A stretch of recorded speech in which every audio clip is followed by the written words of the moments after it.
Avant de commencer, je voudrais remercier Olivier et Julien, même s'il est absent, pour avoir organisé ce colloque, pour fêter les 10 ans de notre fédération.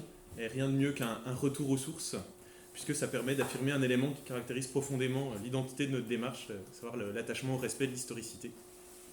Donc je suis bien navré d'avoir raté la journée d'hier, malgré l'intérêt des sujets que vous avez abordés. Donc voilà, j'avais d'autres obligations qui m'en empêchaient. Donc pour ma communication d'aujourd'hui, je me suis amusé à poser une question qui me semble assez typique de nos préoccupations actuelles, sport ou art martial, mais à la poser pour une activité qui, à mon avis, qu'à mon avis, très peu de personnes au sein de notre communauté considéraient parmi les AMHE, la joute, qui est effectivement absente des traités de combat qui forment le cœur de notre corpus. Par ailleurs, j'ai décidé de n'y apporter une réponse que par le recours à des sources historiques, certainement pas en me focalisant sur les points de vue, les définitions modernes du sport, de l'art martial, et encore moins en faisant un tour d'horizon des pratiques de la joute telles qu'on l'a fait là maintenant au XXIe siècle. Donc moi je suis docteur en histoire médiévale, et donc président de l'association Adonores à Besançon. Donc mes recherches doctorales ont porté sur l'étude du combat chevaleresque en analysant le lien entre le monde de la guerre d'un côté et le monde des lices, donc les tournois, les joutes, les pas d'armes, donc au XVe siècle et dans l'espace bourguignon. Et puis ce lien entre le tournoi et la guerre, c'est pas mal au cœur de l'histoire de la chevalerie. Et c'est un lien qui pose question. Par exemple, Philippe Contamine avait affirmé dans un livre qu'il avait dirigé sur les chevaliers que l'âge d'or de la chevalerie, c'était entre l'an 1000 et 1400. Et ça m'intéressait beaucoup. Il ajoutait qu'il n'y avait pas de réelle rupture avec cette période au XVe siècle si, et l'expression je vous la cite, c'est assez intéressant, on accepte de prendre au sérieux les joutes, les pas d'armes et autres fêtes de la cour de Bourgogne. Et donc c'était intéressant de voir pourquoi il posait cette question-là. Et c'est vrai qu'au début, les premiers tournois au XIIe siècle sont vraiment très proches d'une véritable bataille, sur pas mal de points, les règles qui sont très imprécises, pas de terrain délimité, les équipes qui sont inégales, le recours à des armes de guerre, etc. Et puis on a une évolution importante, une codification qui est croissante avec l'utilisation d'un matériel spécifique pour les combats dans les lices, donc les armes qui sont émoussées, les armures plus protectrices, le scénario qui a de plus en plus de place, la place de plus en plus importante aussi accordée aux fastes, aux décorations, etc. Et donc dans l'historiographie, on insiste beaucoup sur l'évolution vers le sport ou le spectacle, au point de considérer les fêtes d'armes du XVe siècle comme complètement édulcorées, vidées de leur sens originel d'entraînement. Voilà, comme c'était un monde qui était complètement déconnecté de celui de la guerre. Je vous en donne juste un exemple qui me semble particulièrement peu nuancé de cette vision. Donc c'est Bernard Merdrignac qui a écrit ça dans Le sport au Moyen-Âge. Je vous le cite. La déroute de la chevalerie française à Crécy 1346 sonne comme un avertissement. À partir du XIVe siècle, dès le XIVe siècle, bon bref, à partir du XIVe siècle, la guerre n'a plus beaucoup de rapport avec les faits d'armes chevaleresques. Dorénavant, les tables rondes et les pas d'armes sont ainsi reconnus comme des activités séparées qui permettent à la chevalerie d'affirmer sa différence sur le terrain sportif dans ces fêtes d'armes à l'écart du champ de bataille. Et il termine, à mesure que ces faits d'armes se coupent de la réalité, ils deviennent des sports aristocratiques réservés à une élite. Donc moi je vais essayer de m'efforcer un tableau qui est un peu plus nuancé de la réalité de la fin du Moyen-Âge. Donc personnellement, j'avais pas d'idée très arrêtée sur cette question au début de mes recherches. C'est-à-dire, est-ce que ça gardait beaucoup de liens au XVe siècle entre le monde des lices, le monde de la guerre. Donc ça me semblait un peu exagéré la façon dont on le présentait parfois, puis je voulais savoir ce qu'il en était réellement. Et c'est quelque chose qui me semble très important, c'était de ne pas chercher dans les sources les preuves qui me permettaient de prouver que j'avais raison, mon idée, moi, d'avant, mais bien d'essayer d'analyser ça le plus objectivement possible, même si j'avais des a priori, essayer de les oublier, puis vraiment voir ce que les sources avaient à m'offrir. Donc mon corpus, c'était notamment la riche littérature de chroniques bourguignonnes du XVe siècle, puis des traités de chevalerie, des biographies chevaleresques, 2 romans de chevalerie, mais écrits par des pratiquants. Donc bref, j'ai épluché à peu près 10 000 pages de textes médiévaux, principalement des chroniques, pour faire cette synthèse. Et donc mes questions, c'était, est-ce que ces fêtes chevaleresques du XVe siècle sont de pures fêtes de cour, un peu des représentations théâtrales, vraiment déconnectées de la réalité du champ de bataille, ou est-ce que ça garde une valeur d'entraînement pour la vraie guerre? Et même plus qu'un entraînement, est-ce que ça reste des lieux d'affrontement sérieux? Et donc je vais me concentrer aujourd'hui sur la joute parce que ça nous donne ce qui me semble être un exemple clair d'un continuum. Donc voilà, on a plein de formes de combat pour le combat chevaleresque, mais je me focalise sur la joute. Alors c'est un terme qui est souvent utilisé de façon générale pour désigner n'importe quel combat entre deux chevaliers. Donc vous voyez des fois des textes où on nous parle, enfin des textes modernes de notre époque, de joute à pied. J'ai même vu, c'était sur le site du musée de l'armée à Paris, armure de joute à pied. Ça me fait un petit peu mal personnellement, puisque la joute, c'est uniquement l'opposition de deux cavaliers qui se chargent donc à cheval à la lance, uniquement ça. Et donc cette charge à la lance à cheval, elle est caractéristique du mode de combat chevaleresque dans les joutes, mais aussi sur les champs de bataille.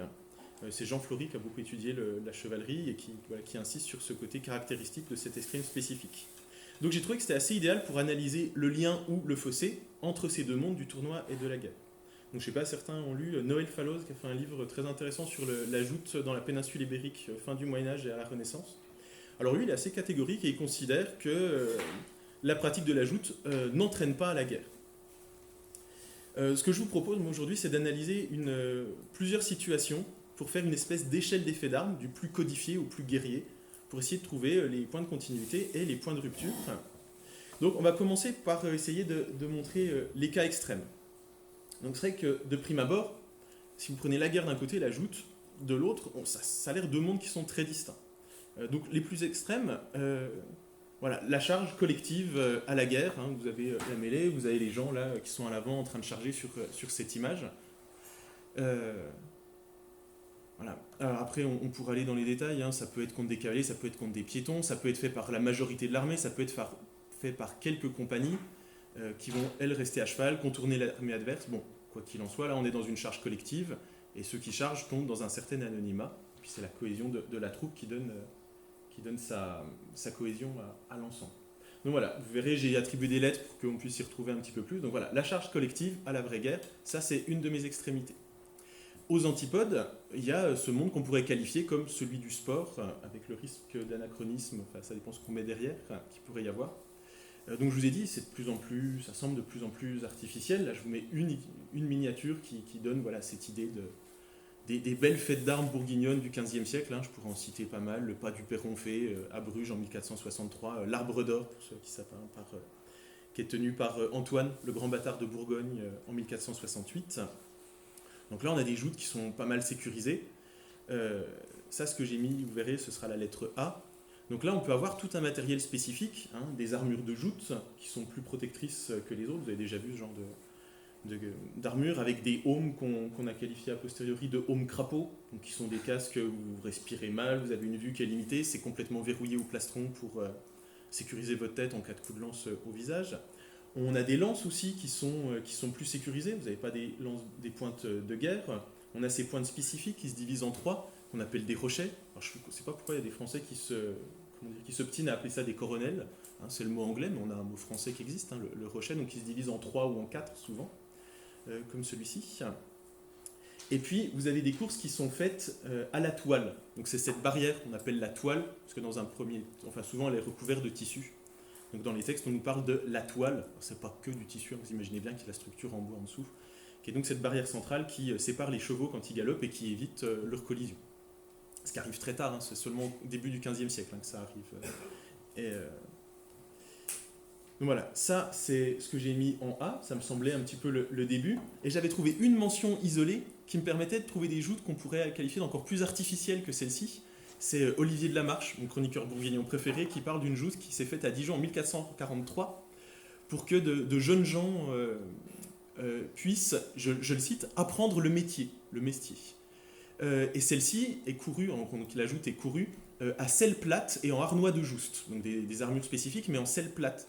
Donc vous savez que normalement on a un trousquin qui vient tenir le bassin, ce qui va permettre de donner plus de puissance.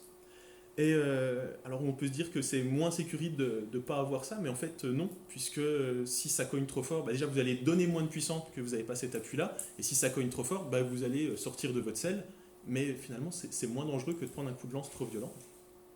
En fait, et effectivement, dans cette joute, Olivier de la Marche nous dit qu'il y a pas mal de personnes qui sont désarçonnées. Donc là, c'est des joutes pour les novices, on va dire, qui a été faite. Donc ça, j'ai mis ça en A1. C'est un cas qui semble assez à part, sauf qu'en fait, ça se trouve, Olivier de la Marche le mentionne parce qu'il y a 2 très grands seigneurs qui font leurs premières armes à ce moment-là, mais c'était peut-être plus courant, simplement pas cité. Donc voilà, on peut avoir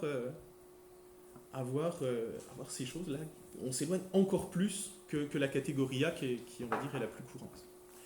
Donc là, on a l'air d'avoir 2 mondes qui sont vraiment très différents. Puis, par contre, il faut quand même souligner que quand on est à la guerre, en charge collective, c'est pas non plus aussi dangereux qu'on pourrait le penser. Alors c'est de la guerre, je ne veux pas non plus trop minimiser ça, mais on a des armures qui peuvent être quand même extrêmement efficaces. Jean de Hénin, qui est un autre chroniqueur bourguignon, nous dit que parfois les armures pouvaient vous protéger contre des armes à feu, même des tirs de serpentine. Puis il y a la pratique de la rançon qui fait que si vous chargez en armure dans une charge collective, vous avez aussi des chances de vous faire épargner. Et puis, on va voir aussi que les combats normés dans les listes ne sont pas toujours aussi anodins. Finalement, la frontière n'est pas toujours si nette que ça pourrait apparaître. Donc je vais montrer comment ces deux grands domaines peuvent finalement se rapprocher. Voilà, la joute dans les listes, déjà, il ne faut pas croire qu'elle est complètement édulcorée, comme on le voit parfois. Hein. Maintenant, vous savez peut-être que c'est un type de joute qu'on arrive à reproduire vraiment sans concession. Hein. La première joute de ce type, elle avait été organisée en Allemagne en 2012, c'était le tournoi de Saint-Wendel. Et puis maintenant, voilà, ça peut se faire dans pas mal de pays. Je vous ai mis là une image d'une des joutes qui s'était faite à Nyborg. C'est une ville où ils en ont fait régulièrement. Voilà, le fait d'essayer ce genre de joute, ça permet de se rendre compte ce que ça donne, cette version qui semble être la plus sécurisée. Et j'ai pu voir qu'est-ce que ça pouvait donner, ces conséquences d'impact avec une lance là pleine, hein, c'est pas avec un embout précassé. Donc j'ai vu des chevaux au galop qui sont stoppés par l'impact si le galop n'est pas suffisamment rapide, des jouteurs qui se retrouvent pliés en arrière, des armures qui se trouvent faussées, donc vraiment cabossées par l'impact. La sangle qui fixe le casque, parce que ce que je vous avais montré c'était du métal, mais parfois c'est une sangle en cuir, donc des fois cette sangle elle casse sous l'impact, la pièce à l'avant. Ou l'arrêt de cuirasse, j'y reviendrai, la pièce en métal qui vient tenir la lance qui casse à l'impact. C'est dit dans les sources, mais on a des gens qui se sont fait casser leur arrêt de cuirasse en joute au XXIe siècle dans ce format-là qui est vraiment le plus historique possible. Donc voilà, déjà la joute de la catégorie à laquelle j'ai attribué la lettre A, c'est loin d'être un petit passe-temps édulcoré quand même. Et on a pas mal de joutes au XVe siècle qui font délibérément courir plus de risques aux participants, même dans un contexte qui est purement festif. J'ai pas vu à quelle heure j'avais commencé exactement. Peut-être falloir que j'essaye de pas trop traîner. Oh non, tu m'as fait déjà commencer avec 10 minutes de retard. Chanter fin.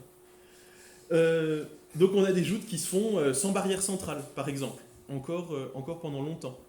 On a aussi, au pas de la Fontaine des Pleurs, c'est un pas d'armes en 1450, on peut mettre des armures de joute si on le veut, mais c'est pas obligatoire. Et on a un jouteur italien qui décide, lui, de jouter en harnois de guerre, qui d'ailleurs se retrouve percé par les coups de lance de Jacques de Lalaing, puis finalement il est obligé de s'arrêter. Je vais devoir passer. On a aussi, on peut jouter avec des lances qu'ils appellent à fer émoulu, c'est-à-dire une pointe unique et pas un rochet. Donc là, c'est plus dangereux. Voilà, je vous montrais ce que pouvait donner un rochet à côté des pointes uniques, plus dangereuses.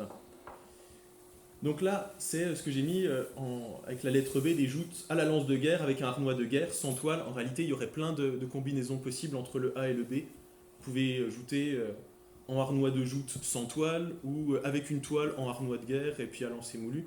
Bon, je voulais catégoriser, hein. C'est forcément une simplification de la réalité. Il y a un autre type de joute qui est assez incroyable aussi. J'avais vu ça pour le XIVe siècle. C'est des joutes qu'on va appeler au XVe siècle à la foule.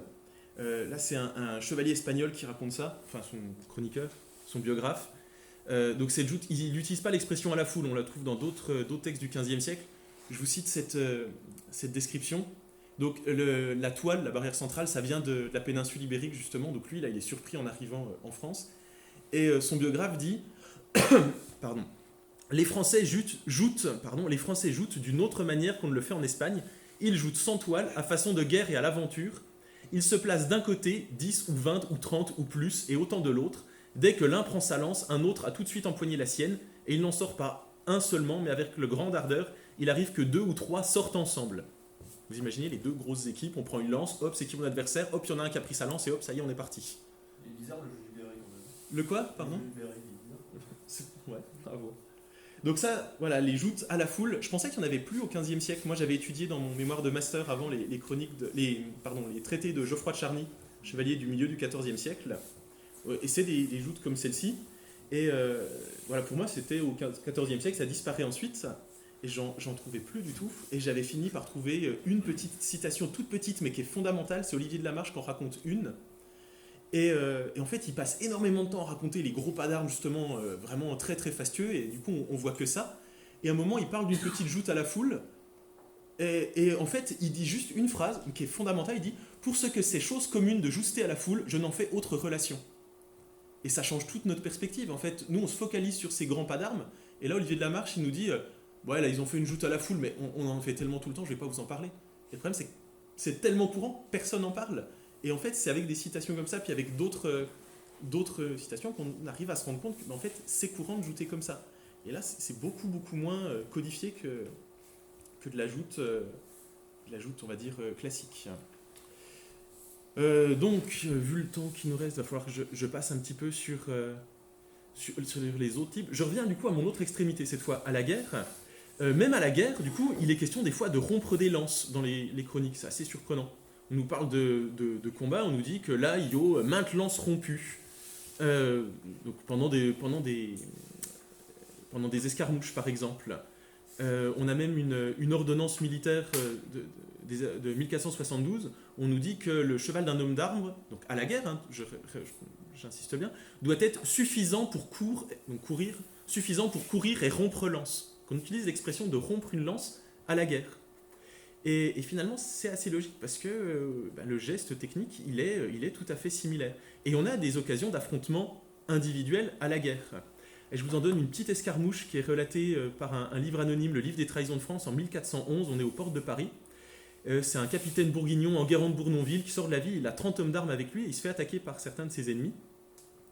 Et donc le chroniqueur anonyme nous dit « Là, il y avait un chevalier qui était maître de l'embûche, donc il leur a tendu l'embuscade, nommé le bâtard de Jargeau, qui fut fier comme un lion, qui vint jouster, donc ils utilisent le verbe jouter alors qu'on est à la guerre, qui vint jouter contre le dit Enguerrand, si le férit par le milieu de l'écu et rompit sa lance en 3 tronçons.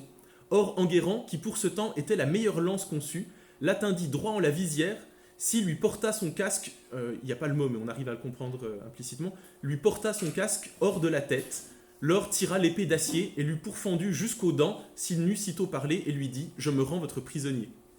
Donc voilà, là on a des gens qui sont au cœur d'une mêlée, qui arrivent à courir une lance, un peu comme une joute.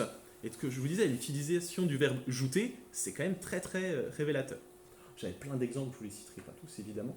Donc c'est ce que j'ai mis en lettre H, donc des apertices d'armes, ou des faits d'armes, en plein champ de bataille ou en escarmouche, où il y a 2 personnes qui arrivent à se repérer. Donc je passe, j'en ai... Voilà, on en trouve plein d'exemples comme celui-ci. Donc dans les demandes pour la guerre de Geoffroy de Charny, il nous évoque une situation qui est assez incroyable, où là, vous avez un capitaine qui passe devant une ville ennemie, donc avec des hommes d'armes, et il dit à ces hommes d'armes qu'ils doivent bien rester en rang, mais il y a des hommes d'armes qui sortent de la ville et qui proposent en gros implicitement. Vous imaginez, ils sortent de la ville, ils sont à cheval avec leur lance, pour dire « Hé les gars, vous osez venir là ?» Et il y a des gens qui sortent de la compagnie, et ils vont courir quelques lances comme ça. Donc là, on est dans du défi qui est implicite, hein. On n'a pas envoyé un message, mais ça se comprend au niveau de la mentalité de l'époque. Vous sortez avec la lance posée sur la cuisse, dire « Ok, maintenant venez courir une lance si vous osez ». Donc ça, c'est des joutes. J'ai trouvé cette très belle expression, elle n'est pas de moi, des historiens qui parlent de joutes de guerre ou de joutes hostiles, pour ce côté joute là, en pleine guerre, ce que j'ai mis là spontané, donc avec un espèce de défi, mais implicite. Donc voilà, Geoffroy de Charny, c'est un homme de guerre, donc il donne des situations fictives, mais toujours réalistes. Donc après, dans les chroniques, j'ai pu trouver des exemples qui sont tout à fait... qui correspondent à cette situation-là. Là encore, pour gagner du temps, je ne vais pas pouvoir les faire. Donc vous voyez déjà qu'on est en train de se rapprocher entre les différentes possibilités ici. Et je vous propose, là, pour terminer, de voir un entre-deux qui est quand même assez inclassable. Donc cette fois, je vous propose ce que j'ai mis avec un F, où cette fois, vous avez des joutes hostiles, mais avec un défi qui est vraiment formulé, explicitement. Donc Jean de Hénin, donc, oui, je l'ai déjà évoqué, Jean de Hénin, un peu rapidement, il est génial, c'est un homme d'armes qui est qui n'est pas un très grand seigneur, c'est un homme d'armes qui a une 50aine d'années, un chevalier qui est actif dans l'armée, et il vous donne vraiment un témoignage d'un homme du rang, on va dire. C'est pas vraiment une expression, c'est un peu anachronique, mais c'est pour cette idée-là. Et il nous raconte qu'un peu avant la bataille de Montlhéry, on est en juin 1465, il y a des hommes d'armes bourguignons qui vont faire une course, donc une chevauchée, un raid devant la ville de Noyon. Et donc ils arrivent faire du pillage devant la ville, et moi j'ai trouvé que c'était incroyable. Honnêtement, en lisant ça, j'étais comme un fou devant. Ils attrapent un villageois. Moi je m'attendais à ce qu'il le rançonne ou qu'il le malmène, je sais pas, qu'il le rançonne. Voilà. Et en fait non, il le chope, il lui donne de l'argent pour qu'il porte dans la ville un message. Et ce message met au défi les gens de la ville que l'un d'eux sorte, attention, pour rompre une lance pour sa dame. On a la guerre et voilà, il y a une lettre envoyée à ceux de la ville, osez sortir une lance pour votre dame. Et donc il y en a un qui accepte, qui sort, alors il a 15-16 coutiliers derrière lui, qui reste un peu en arrière. Donc lui il s'avance avec ses hommes derrière, il y a un homme d'armes bourguignon qui sort du rang aussi. Donc les deux sont comme ça, ils se chargent à la lance. Donc la description, ça semblerait une joute, hein. Il y en a un qui donne un grand coup de lance, il y a une pièce d'armure qui vole, et à peine ils ont fait leur course, c'est comme si c'était un peu suspendu dans le temps, ils ont chargé, et hop, tout de suite, les deux petites compagnies se chargent, comme si on avait un petit temps de joute, voilà, hors du temps, et tout de suite, ça y est, la guerre qui reprend ses droits. Et donc voilà, ils s'affrontent comme ça. Donc on trouve voilà, des défis comme ça, le site juste en 1418, il y a le siège de Rouen, et il y a un capitaine anglais qui a entendu qu'un capitaine français dans Rouen était un très bon chevalier, et il vient lui proposer de courir, je crois que là c'est 3 lances, de rompre 3 lances contre lui. Je me demande s'il ne le dit pas là encore aussi pour sa dame, ou pour l'honneur de sa dame, ou pour l'amour de sa dame. Et donc le capitaine français accepte, il s'équipe, il sort là aussi avec des gens qui sont là, parce qu'on est quand même à la guerre. Et puis finalement ils font qu'une seule course, et puis le capitaine anglais se fait traverser d'un seul coup de lance. Et il le ramène du coup dans la ville, mais par force, hein, il vient avec des hommes, il l'amène comme un prisonnier, et finalement le capitaine anglais meurt, et le capitaine français en est triste. Ouais, oh ben mince, je voulais pas qu'il meure, je le respectais, il y avait peut-être un petit risque quand même en jouant comme ça. Hein. Bref. Il y a une demande pour Geoffroy de Charny, il y a 2 défis qui sont intéressants, parce que, une citation, il donne 2 défis qui sont très proches, parce que je vous ai mis, parfois la personne est nommée, parfois elle ne l'est pas. Donc on est un peu à des niveaux déjà de codification qui ne sont pas toujours les mêmes. Et parfois vous avez de vrais combats normés qui sont organisés en période de guerre. En 1421, on a une compagnie bourguignonne qui passe devant la ville de Saint-Riquier, et puis ils vont se mettre à se mettre d'accord pour s'organiser un combat normé, mais en contexte de guerre. Ils le font quelques jours plus tard, ils se sont échangés des messages, ils se sont échangés des sauf-conduits, donc vous savez, des documents officiels pour dire que non, on n'a pas le droit de s'attaquer. Et puis, il y a le capitaine bourguignon, c'est Jean de Luxembourg, il se méfie un peu, hein, donc il va poster 300 hommes à proximité, au cas où ce soit un piège, 300 hommes prêts à venir pour... Mais non, ça se passe bien, en plus les capitaines veulent pas non plus qu'il y ait de blessés, donc ils courent quelques lances, et puis voilà, on s'arrête là, et on se sépare respectueusement, donc on a couru quelques lances, et puis on refera la guerre tout à l'heure, mais là, c'était bien. Donc... je crois que c'est sur celui-ci où les capitaines demandent à leurs hommes d'ailleurs d'aller échanger quelques paroles avec les autres en relevant leur visière pour montrer le respect. Okay. En 1414, on a un combat comme ça entre Arras et Lens. Là, c'est 4 Français contre 4 Bourguignons. Et là, c'est très ambigu entre sérieux, ludique. En fait, on sait que le capitaine bourguignon, c'est le futur maréchal de Bourgogne, Jean de Codebrune. Il a prévu des lances ultra dangereuses, puis il apprend qu'en fait, son adversaire... c'est un jeune seigneur, le bâtard de Bourbon. Son père veut qu'il se fasse remarquer, mais c'est un tout jeune homme. Et le capitaine Bourguignon se dit non, je veux pas buter un jeune capitaine prometteur. Donc il se fait vite fournir des lances gracieuses. C'est dommage, on ne nous précise pas exactement ce que c'est. Donc eux, ils courent quelques lances, il n'y a pas de souci. Les 3 autres combats, par contre, c'est avec des blessés. Il y a un cheval qui est tué d'un coup de lance dans la tête, puis 2 hommes qui sont blessés, un à l'épaule. Enfin, en tout cas, l'armure est percée. On ne sait pas si la blessure a été évitée de justesse. Et l'autre, par contre, qui est blessé au bassin, et apparemment assez gravement. Et voilà, on a 2 accidents, au moins vraiment graves. Et par contre, après, les hommes des 2 camps partagent en toute convivialité le vin et les viandes qu'ils ont emmenés. Donc ils mangent ensemble, puis les deux capitaines se font des cadeaux, et ils se séparent. Alors c'est que pour nous, en lecteurs modernes, c'est assez déroutant quand même. Et donc ça, c'est ce que j'ai mis en E. Et le dernier, ce que je vous propose, là, c'est ce que j'ai mis en D, c'est quelque chose qui se passe en 1430. En fait, il y a une armée qui est passée devant une ville ennemie, et ils se sont mis d'accord, et finalement, ils ont décidé de faire un combat entre eux. Ça aurait pu se faire comme le précédent, vous savez, un peu en pleine campagne, mais finalement, ça va se faire à Arras, quelques mois plus tard, donc à la cour, devant le duc de Bourgogne. Là, c'est 5 Français contre 5 Bourguignons.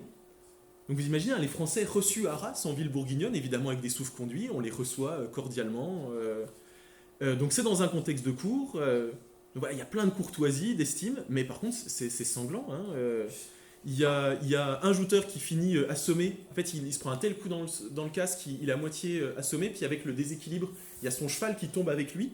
Donc l'ensemble au sol, vous imaginez l'impact. Et on a 2 Français qui sont blessés au niveau du visage. Probablement la visière qui saute avec l'impact. Et, On remarquera que c'est jamais les bourguignons qui se font blesser. Dans les chroniques portugales. Ouais, non, bah non. Mais ça doit être très objectif, je pense. Après, ce qui nous importe, de toute façon, c'est le réalisme de ce qui est plausible ou pas, en fait. Mais je suis d'accord avec toi. Oui, si tu regardes ça, c'est plutôt dans ce sens-là que ça se passe. Mais je pense que c'est très objectif. Mais ou pas. Mais qu'importe. Ça nous montre ce que ça peut être. Et donc, voilà. Là, vous avez d'ailleurs les 2 blessés qui restent à Arras, qui se font soigner, et puis qui repartent après. C'est amusant. Il y en a un, d'ailleurs, un Bourguignon qui a blessé l'autre, qui vient le voir à son chevet, qui lui dit qu'il est navré. Et le Français qui est blessé, qui lui dit non, mais vous en voulez pas, c'est comme ça peut arriver. Puis en fait, vous savez, moi, j'aurais pas été con de vous faire la même chose. Alors, j'aurais pu vous le citer en ancien français, c'est assez savoureux, mais c'est assez incroyable. Bref, ce que j'ai trouvé intéressant avec cet effort de classification, c'est que voilà, c'était essayer de se donner un truc pour dire bon, voilà, où est-ce que ça bascule. Ben, en fait, ce qui est intéressant, c'est qu'en essayant de classifier, ben, ça bascule pas. Et encore, moi, j'ai essayé de faire des cases, mais je vous ai dit, entre A et B, c'est tout mélangé. Selon comme vous décidez de faire votre défi, des fois, on ne sait même pas. Est-ce qu'il y a vraiment eu un défi? Il n'y en a pas eu. Ça passerait de l'un à l'autre. Et finalement, alors que j'ai fait un effort de classification, ce qui m'intéressait, c'était de montrer que c'est vain, en fait, d'essayer de mettre dans des petites boîtes, et que dans la mentalité des gens de l'époque, eh ben, il n'y a pas ces petites boîtes. C'est quand des fois on nous cite des jeunes seigneurs qui font leur première joute, eh ben, on nous cite parce que c'est leur entrée dans le métier des armes. Et cette joute dans les lices, c'est déjà le métier des armes. Et vous imaginez, quand vous êtes à la guerre, que vous faites donc quelque chose dans ce que j'aurais mis en H, ici, vous repérez le capitaine ennemi, en étant un capitaine, vous le chargez, vous n'avez qu'une chance de le toucher. Quand vous voyez à quel point on se rate régulièrement dans les joutes, les tout meilleurs, ils touchent 4 lances sur 5. Ça veut dire quand même, je parle même pas de briser sa lance, hein, juste de réussir à toucher l'adversaire, même les meilleurs, ils ratent une lance sur 4, ou voire une lance sur 5. Donc c'est essentiel de s'entraîner à la joute. Je termine en vous donnant quelques supposées différences entre la joute et la charge à la guerre. Par exemple, il y a l'arrêt de cuirasse, hein, cette petite pièce. On a des arrêts de cuirasse qui sont monstrueux, comme ça. Enfin, vous savez, ce support de la lance à l'avant, à l'arrière. Donc c'est très artificiel, vous ne pouvez pas aller à la guerre avec ça. Mais quand vous allez à la guerre, on a quand même un arrêt de cuirasse. Là, je vous ai mis ce dessin d'Albrecht Dürer. Si on regarde, il a cette petite pièce. Donc elle est mal comprise, hein, des fois cette pièce, elle est même des fois mal nommée. Vous pouvez trouver le nom de faucre, j'ai entendu repose-lance, j'avais entendu crochet de joute, mais ce n'est pas quelque chose de spécifique à la joute. Dans les sources, on dit juste un arrêt. En fait, il y a des arrêts sur les lances, des arrêts sur l'armure. Donc pour clarifier, il y a des historiens qui ont parlé d'arrêt de cuirasse. C'est bien trouvé, on fait juste compléter le terme d'époque. Si vous regardez des armures de guerre comme l'armure dite avant, qui est à Glasgow, elle a plus son arrêt de cuirasse, mais vous voyez les vervelles, ces petites pièces qui sont au niveau du pectoral droit, qui servent à placer l'arrêt de cuirasse. Et on l'a à la guerre. D'ailleurs, dans certains chapitres, donc les règles des pas d'armes, on nous dit que, voilà, donc ils ont des arrêts de cuirasse, on est dans l'hélice, ok, mais on nous précise bien que chacun doit avoir un arrêt de cuirasse. Des fois, ils disent chacun de nous sans arrêt avantageux. Et des fois, c'est plus explicite, c'est en 1445, c'est Jacques de Lalaing contre Jean de Boniface. Là, c'est très explicite. N'y aura avantage en l'arrêt que ainsi qu'on le porte à la guerre. C'est-à-dire, vous avez les règles pour le combat dans les joutes, et là, on vous précise bien, vous aurez le même arrêt, donc sous-entendu arrêt pour nous de cuirasse, le même qu'on porte à la guerre. Et du coup, je passe vite. Il y avait cette question sur laquelle j'avais déjà discuté. J'avais entendu plusieurs personnes, dont Pierre-Henri, qui avait cette idée qu'à la joute, on chargeait avec l'adversaire sur la gauche, mais qu'à la guerre, ben non, on a l'adversaire plutôt à droite. Alors je sais pas, c'est pas le seul, j'avais entendu dire ça, je sais pas d'où ça venait, si c'est de l'intuition ou autre. Alors moi, au début de la thèse, j'avais plutôt l'intuition que ben non, je trouvais qu'on était mieux.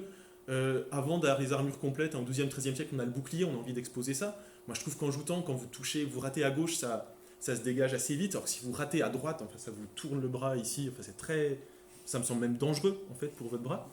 Et en fait, si vous avez l'arrêt de cuirasse, naturellement, vous pouvez quand même viser sur la droite, mais c'est moins pratique. Naturellement, vous venez plus à gauche. Là encore, même si on n'a plus de bouclier à ce moment-là, vous exposez la partie de l'armure qui est la plus renforcée. Et en fait, j'ai fini par trouver un passage qui m'intéressait beaucoup dans Le Jouvencel de Jean de Bueil.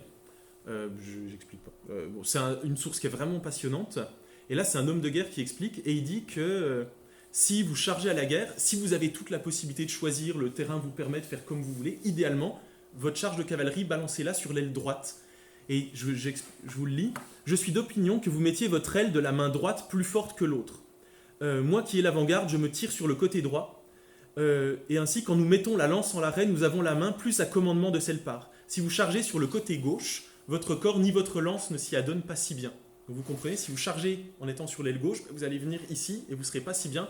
Si vous êtes sur votre aile droite, vous allez pouvoir naturellement contourner l'armée et venir charger sur le flanc, et votre lance viendra naturellement sur votre côté gauche. Donc cette fois, je conclus. Je trouve qu'on a vraiment une cohérence finalement entre la charge collective et puis l'entraînement qui est fourni dans l'hélice. Donc c'est assez passionnant, je trouve, ce sujet d'essayer de trouver la séparation qu'en fait on n'a pas dans la mentalité de l'époque. Et je trouve que si on s'intéresse uniquement à la redécouverte des gestes techniques sans s'intéresser au contexte de pratique ou aux questions de mentalité, bah finalement on essaye de redécouvrir une coquille vide qui est dénuée de son sens. Et je trouve que c'est passionnant de voir comment dans la mentalité médiévale on n'a aucune rupture dans ces différentes façons de charger à la lance. Donc voilà, évidemment, si on regarde juste la joute dans sa forme la plus codifiée, oui, on est bien loin d'une charge en plein champ de bataille. Mais finalement, comme je vous disais, cette forme la plus codifiée fait partie intégrante du métier des armes et fournit un entraînement, même un entraînement essentiel pour la guerre véritable. Je trouve que c'est même enthousiasmant d'avoir là, donc, dans sa forme, ce que j'ai mis la lettre A, une forme de combat qui est vraiment historique et qu'on peut reconstituer au plus près, sans concession, et donc vraiment entrer de plein pied dans la redécouverte des arts chevaleresques du combat. Donc voilà, si certains parmi vous considèrent encore que la joute ne mérite pas de faire partie intégrante des AMHE, eh bien, ne comptez pas sur moi pour débattre avec vous pendant des heures sur les réseaux sociaux. Je n'ai pas assez de temps et je préfère le passer à travailler, à pratiquer, à m'entraîner. Par contre, voilà. En revanche, j'espère que je vous ai donné l'occasion de changer votre point de vue sur cette pratique qui est plutôt, à laquelle les pratiquants d'AMHE généralement ne sont pas habitués. Et j'espère que ça vous a permis une agréable plongée dans la réalité du métier des armes au XVe siècle. Et je vous remercie de m'avoir écouté.